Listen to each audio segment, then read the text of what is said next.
భూమిపై పడే ప్రతి వర్షపు చుక్కను ఒడిసి పట్టుకోవడమే కాదు, పొదుపుగాను వాడుకోవాలి. ఈ అవసరం కరువు ప్రాంతాలకు మరీ ఎక్కువ. పరిస్థితుల్ని అర్థం చేసుకున్న అనంత రైతు మొక్కల్ని కాపాడుకునేందుకు సరికొత్త ప్రయోగానికి శ్రీకారం చుట్టాడు. నీరసంగా ఉన్న మనిషికి సెలైన్ ఎక్కిస్తే ఎలా కోలుకుంటాడో అదే పద్ధతిని మొక్కలపై ప్రయోగించాడు.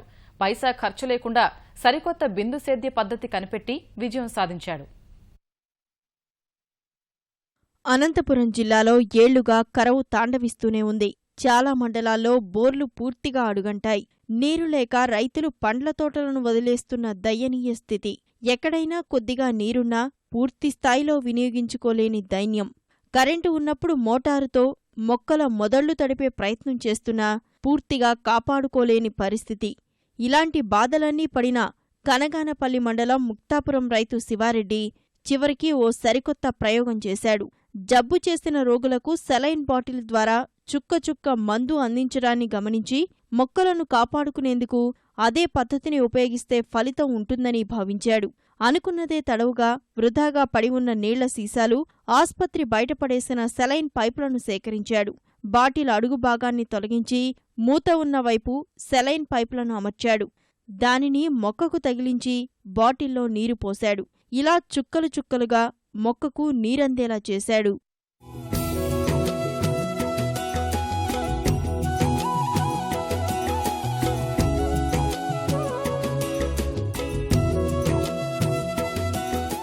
శివారెడ్డి ప్రయోగం విజయవంతమైంది. తక్కువ నీటితోనే మొక్కను బతికించుకునే అవకాశం కలిగింది. సీసాలో పోసిన 2 లీటర్ల నీరు 5 రోజులు వస్తోంది.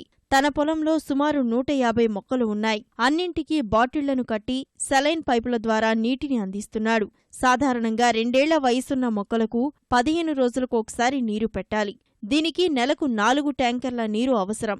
ట్యాంకరుకు 1000 చొప్పున నెలకు 4000 ఖర్చు చేయాల్సిన పరిస్థితి.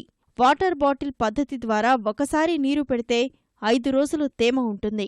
దీని ప్రకారం నెలకు 2 ట్యాంకర్ల నీరు ఆదా అవుతోంది.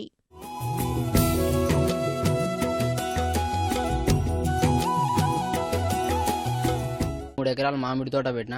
అందులో నీళ్లు తగ్గడం వల్ల ఇప్పుడు చెట్లు ఎండిపోతున్నాయి చాలా. అందుకు ఇప్పుడు నీళ్లు 20 నిమిషాల కంటే ఎక్కువ రావడం లేదు. అందుకు నేను బాటిల్ కట్టి సెలైన్ పైపులు తెచ్చి దానికి నీళ్లు అందిస్తున్నా. ఇప్పుడు కొద్దిగా పర్వాలేదు మొక్కలు. దీనికి గవర్నమెంట్ ఏమన్నా సహకరించి ఇస్తే చెట్లు పచ్చగా రావడానికి మన అనంతపురం జిల్లాలో చెట్లు అన్ని తోటలు పచ్చగా ఉండడానికి ఆస్కారం ఉంది. జీవనాధారం కూడా గడిచిపోతుంది.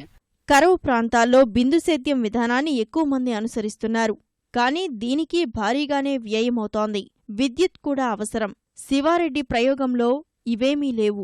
వృధాగా పడి ఉన్న వాటర్ బాటిళ్లు, ఆస్పత్రి ఆవరణలో పడేసిన సెలైన్ పైపులే పెట్టుబడి. వినూత్నమైన ఈ ఆలోచనను తాము ఆచరిస్తామని స్థానిక రైతులు అంటున్నారు.